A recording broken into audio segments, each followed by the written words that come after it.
Welcome to Yorkshire. This is Crazy American Lady, joined by my little English bear traveling companion, Fooh. How we met is another story, but meanwhile, we both are besotted by the Dales and James Herriot. And today we have stopped in Thirsk to catch a shot of the original Scaledale house, where the genuine veterinarian author Alf White had his surgery. We find it and get a photo of the plaque on the front. We are excited to find the real deal village of the books we love so much. The marketplace is still cobbled. A lot of the old buildings have storefronts, though the town still retains its quaint ambiance. But our mission now is to discover where All Creatures Great and Small was filmed, and then explore Bolton Castle. Onward to Askrigg in the Yorkshire Dales National Park, where the 1970s series All Creatures Great and Small was created.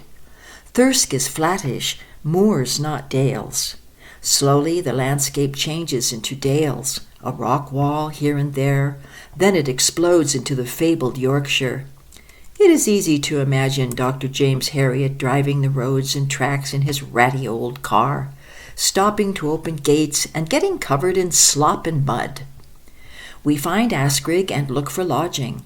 A traditional Yorkshire B&B has a good price, but only one night is available, so we take it.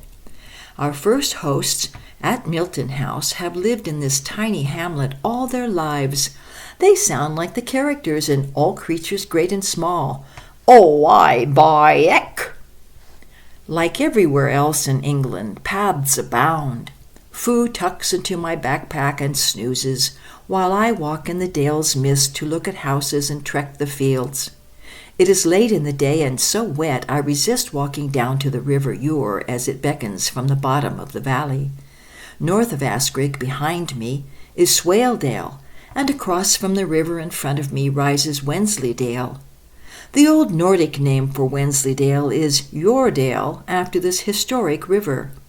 Askrigg is named by the Norse Vikings as the ridge where ash trees grow. This is a glorious walking area, and each step should be appreciated by history buffs. I take wet pictures of the old stiles, gates, and small paths that crisscross the dales. Finally, and surprisingly that it took me so long in this tiny village, I recognize the house where they filmed Siegfried, James, and Tristan's antics, and creep slowly along the driveway to the back of it to see the yard of what I know as Scaledale House. I can't see where the ill-fated pigsty was, and the yard where Helen hung laundry for the men in her new family. It turns out the backyard was filmed at the house just across the street. Of course, whether according to the laws of coincidence, of attraction, or just an obvious possible occurrence, a man in a red sports car pulls around the back corner, and I must tell him I just wanted to take a picture. He is gracious, as I am in agonized embarrassment. Fooh later observes that from his short life's experience in Salisbury, people always appreciate it when you acknowledge you are in the wrong. At the end of the street is the cobbled marketplace with the Mercat cross that was granted to the village when given market rights in 1587 by Elizabeth I. And just behind is St. Oswald's 15th century church and picturesque graveyard. Now, why do I feel I have to say that? Everything here is picturesque, and graveyards always are. On the right is the King's Arms pub, the Drover's Arms in All Creatures, where I pop in, but the gathering of locals stares at me and there is no seat. Cold and exhausted, I am not in the mood to stand and drink alone or even be flirted with by an inebriated person, so I make a break for it. I go to the White Rose Inn, where my host was born many years ago, and I have to sit in the bar anyway. I grumble that I am not going to meet anyone in these places, and I hear little Fooh in the backpack say, especially with this antisocial attitude. In the morning, I roll my suitcase around to Thornskill House with its pretty creek running by. Off we go to find Bolton. Fooh points to the small sign announcing Bolton Castle. Up the lane, it looks like the old church is still active. From the outside, the castle is quite intact, as a quadrangle with a big rectangular tower at each corner. We enter by the garden door, into the tea room, which is the old guest hall with large stone fireplace. Down the medieval corridor is the small guest chamber, aka tiny shop, where I pay for entry. This is where the magic begins. It inspires photos immediately, and they are allowed. This castle is rewarding. Built over the old Le Scroop house, it was completed in 1399 by Richard Le Scroop, first Lord Scroop of Bolton and Chancellor of England to Richard II. The castle was mentioned by William Shakespeare in Henry's IV and V and Richard III. It is still owned by a descendant of Le Scroop. The top room is Lord Scroop's bedchamber. Below is where they say Mary, Queen of Scots, stayed when she was brought to England from Scotland and kept from July 1568 to February 1569, though there are historical notes which claim Henry Scroop gave Mary his chamber. The castle was clearly built for defense, not comfort. When Mary arrived here from Carlisle Castle after her defeat at Longside by her wily half-brother James Moray, Henry Scroop had to borrow tapestries, rugs, and furniture. Pewter vessels were donated, surprisingly out of character, by her cousin Elizabeth, or perhaps in character, since they weren't fine silver. The private apartments conveniently had latrines, and the large fireplaces had flues which were built as tunnels in the walls.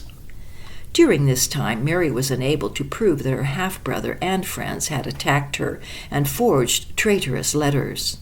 So Elizabeth decided to keep her safe in England. This is where George Talbot, Earl of Shrewsbury, picked her up to take her to damp, exposed Tutbury Castle, and thus began that down road to the end of his and Bess Hardwicke's marriage, because Mary was, after all, a queen, and Talbot was responsible for her every whim, except, of course, to be allowed to return to her home in Scotland. Below, under barrel-vaulted ceilings, are the bakehouse, brewery, old kitchens, buttery, stores, under-castle stables, and mill-room and grinding stone, with threshing-floor stones worn to a shine from the horse going round and round. The center courtyard has 5 identical portcullis gates to fool anyone who doesn't belong here, and the connecting spiral staircases, also worn and slippery, uniquely curve counterclockwise. These are trick steps, too. "For menacing slime buckets," growls my passive young friend. At the dark bottom of a tower is a dungeon, reached by a trapdoor above. Here, a long 2-foot wide cell cut in the stone serves as a latrine for the guard. To the right, as I step in, is a urinal receptacle, and at the end of the narrow space is a stone toilet. "Ah, now for a nice rest on the pot and some light breathing," mutters Fooh, who is beginning to exhibit his very snappy sense of humor. After the accession of Elizabeth I and the rising of the North, priest holes were often literally holes in the wall, where a fire would have been telltale. We find a hole with steps leading down to a space with bed, window, and area for prayer that is comfortable and would not have escaped detection. The priest would have been stowed away during a search. We climb up to the battlements and up and up and up to take photos. The wind blows so hard I can barely hold myself still to work the camera. It is frightening, but a great view overlooking the ancient forest of Wensleydale. Fooh and I take a walk to clear our brains and see ewes with their baby lammies. One precious black and white curly boy cries the loudest. He still has the umbilical cord hanging, which Fooh has never seen, and he gets a bit teary-eyed that the baby is distressed. Walking back to the castle below, the damage to it is more obvious. In the 17th century, John Scroop was a royalist. Cromwell's Roundheads besieged the castle for a year until Scroop was starving. The castle was slighted, leaving the West Range and Southwest Tower still habitable. After our visit, I hear that visitors are now allowed inside that area. The gardens were created on medieval principles. In the castle are pictures of what this looks like in summer, though now the garden is sleeping.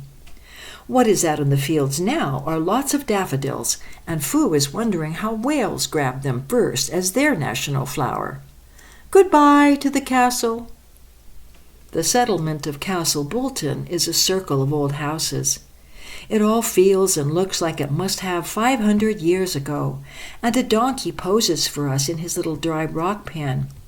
It is tea time when we arrive back in Askrigg, so we fill up at Sykes' House Tea Room and B&B. Every building has a tale. Built circa 1687, this one has a hatch on the far wall, and steps up to it, where on the other side people could ride their horses up to the hatch, and the proprietor sold them ale. During the late 1800s, it was the Temperance Hotel, and in keeping with the name, we could have had only tea, coffee, or soft drinks. Back at the B&B, I do my books. Spending too much, eating too much. Have become a glutton, which becomes apparent when I reach for the biscuits, and Fooh offers a mandarin again. I've ordered less for breakfast tomorrow before our trip into Scotland, where I plan to lose my clotted cream belly. In my dreams, James Harriet is pointing to my middle and warning Mrs. Pumphrey that she must cut the cakes out of Tricky Woo's diet, or her beloved doggie will surely wind up looking just like me.